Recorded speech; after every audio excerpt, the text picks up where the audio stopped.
이스라엘 하마스 전쟁이 또 하나의 비극을 불러오고 있습니다. 온갖 이해관계가 얽힌 중동에 전 세계의 시선이 쏠린 사이 우크라이나 전쟁이 파국으로 치닫고 있습니다. 심지어 일각에서는 부족한 명분과 장기화의 손뗄 타이밍만 보고 있던 서방 세계가 우크라이나를 벌일 것이라 주장하고 있는데요. 아닌 게 아니라 지금 미국 내에서는 우크라이나 지원을 둘러싼 찬반 여론이 아슬아슬한 대립각을 세우고 있습니다. 전문가들도 지금의 미국이 과연 두 전장을 모두 감당할 수 있는가에 대한 갑론을 박이 뜨겁습니다. 분명한 건 지금 우리는 역사의 거대한 소용돌이 한복판에 놓여 있다는 건데요. 그래서 준비했습니다. 오늘은 이스라엘 하마스 전쟁으로 인해 역사의 그늘 속에 숨어버린 우크라이나 전쟁의 숨막히는 현황에 대해 알려드리겠습니다.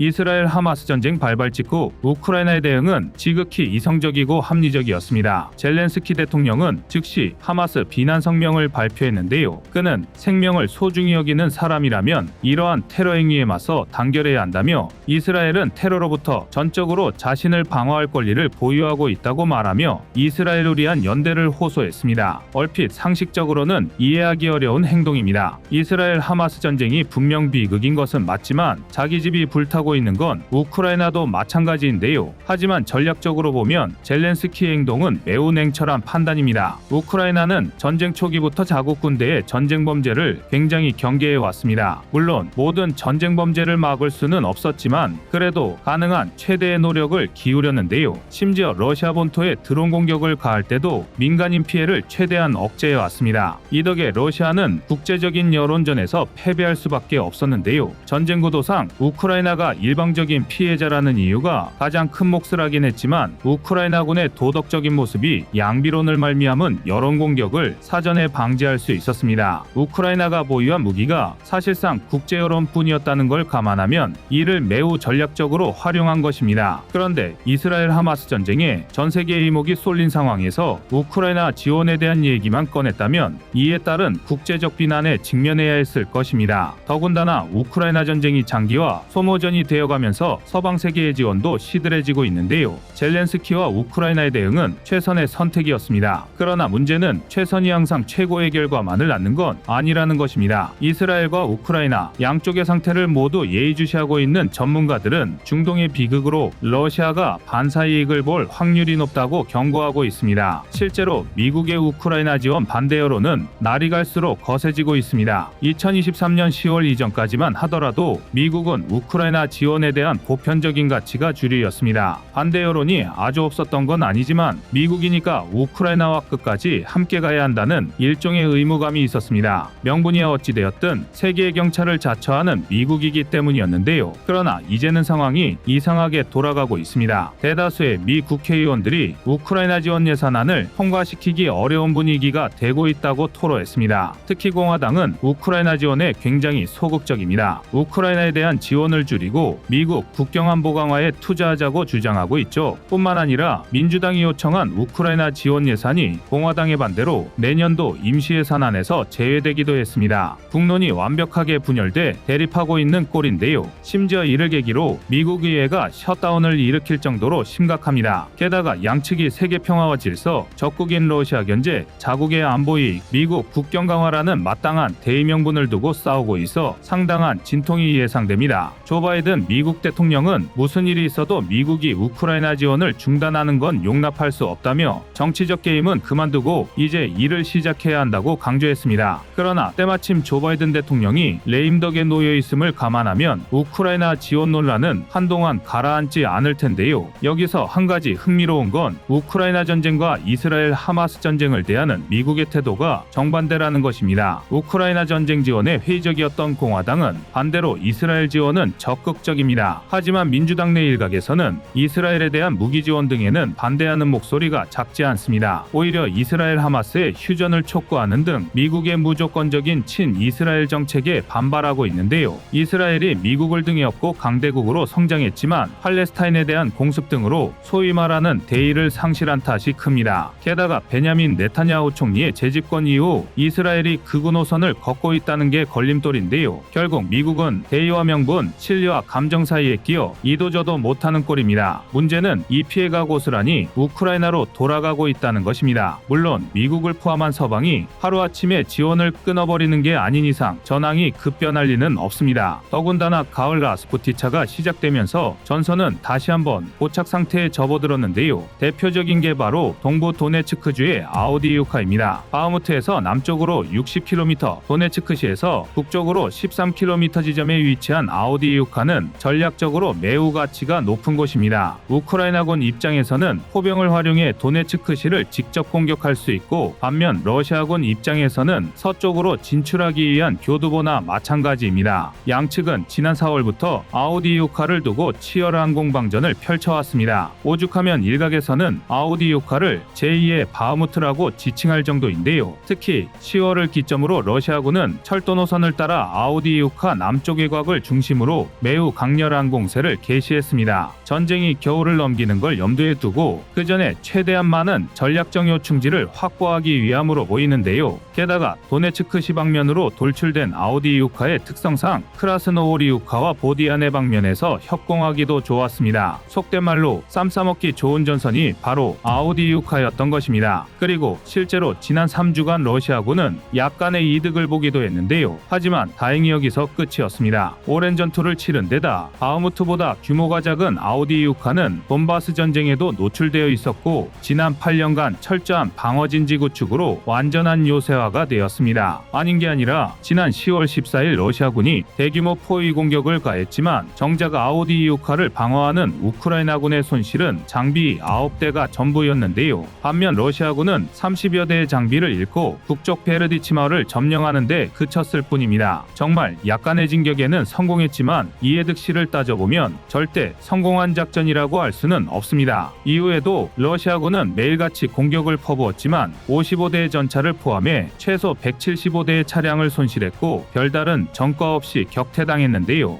이 과정에서 러시아군은 2,000에서 3,000명 규모로 구성한 3개 부대 이상을 투입한 것으로 파악됩니다. 인사이더에 따르면 아우디이우카 공세가 진행된 지난 3주간 러시아군의 사상자는 무려 90% 이상 폭증했습니다. 막대한 피해만 보고 정작 이득은 미미한 수준인데요. 결국 하루 최대 60건에 달했던 아우디이우카 공격 시도는 15건 미만으로 급락했고 전선은 다시 한번 고착화되고 있습니다. 우크라이나로서는 최악의 상황입니다. 더군다나 공공의적인 동장군이 찾아오고 있습니다. 이스라엘 하마스 전쟁으로 덩달아 피로감이 커진 우크라이나 전쟁의 분단 가능성이 제기되고 있습니다. 이스라엘 하마스 전쟁으로 국제사회의 시선이 중동으로 돌려진 사이 미국이 에이테크음스를 지원했음에도 전황은 나아지지 않고 있습니다. 에이테크음스는 하이마스를 이용해 발사되지만 실상은 전술탄도미사일과 크게 다르지 않습니다. 무엇보다 사거리가 300km에 이르기 때문에 그동안 미국은 확전을 염려하여 우크라이나 지원을 거부해왔는데요. 하지만 지난 17일 미국 언론을 통해 우크라이나의 에이테크음스 지원이 확인되었습니다. 심지어 우크라이나는 아예 에이테크음스 발사 장면까지 공개해버렸습니다. 에이테크음스는 첫 실전 투입에서 베르잔스크와 루안스크 공군기지를 타격했고 그 결과 카모프 52를 비롯한 헬리콥터 15대를 파괴하는 전과를 올렸습니다. 과연 게임 체인저라는 기대를 한몸에 받을 만한데요. 그러나 전문가들은 에이테크음스가 전황에 미치는 영향이 미미할 것이라 분석하고 있습니다. 지금 당장은 미국이 실험적으로 소량만 지원한 상태라 에이테크음스의 수량이 워낙 적은 데다 앞서 말씀드린 대로 우크라이나 지원 예산안이 표류하고 있기 때문에 추가적인 지원도 장담할 수 없습니다. 또한 이미 영국과 프랑스 등이 장거리 미사일을 지원한 상태에서도 전황이 굳어졌는데 에이테크음스가 추가되었다고 해도 전선이 크게 바뀌지는 않을 것이라는 게 주류 의견입니다. 게임 체인저라는 건 존재하지 않는다는 게 지금의 우크라이나 전쟁인데요. 엎친 데 덮친 격으로 러시아의 보급 사정은 미약하게나마 조금씩 나아지고 있는 실정입니다. 최근 미국 백악관은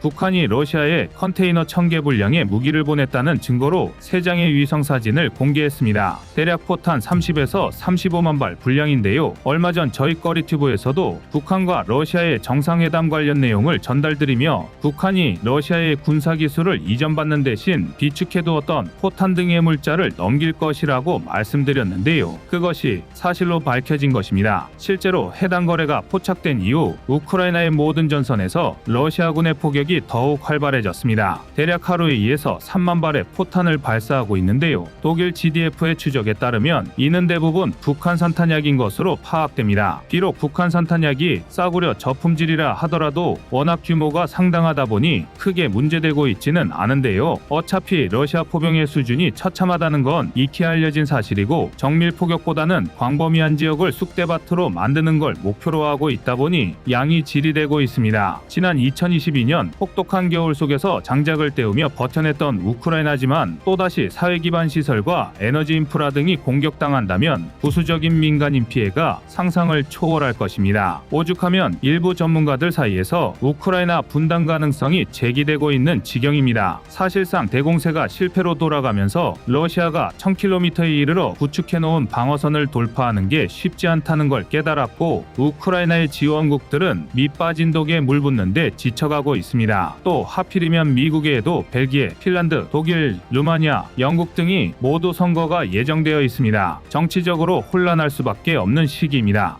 외국의 지원 없이 장기전을 수행할 수 없는 우크라이나에는 최악의 상황인데요. 우크라이나 수뇌부는 크림반도를 포함한 모든 영토의 수복을 목표로 하고 있지만 러시아가 버티기에 돌입하면 이름뿐인 전쟁을 지지부진하게 이어가는 것 말고는 방법이 없습니다. 이미 2년차에 접어들고 있는 우크라이나 전쟁이지만 앞으로도 1, 2년 안에 전쟁이 끝날 기미는 보이지 않습니다. 이러니 분단 가능성이 제기되는 것도 당연한데요. 그렇다면 우크라이나가 EU에 가입하고 미국과 함께 새로운 안보 모델을 구축하는 게 정치적 승리가 될 것입니다. 여러분의 생각은 어떠신가요? 이상 꺼리튜브였습니다.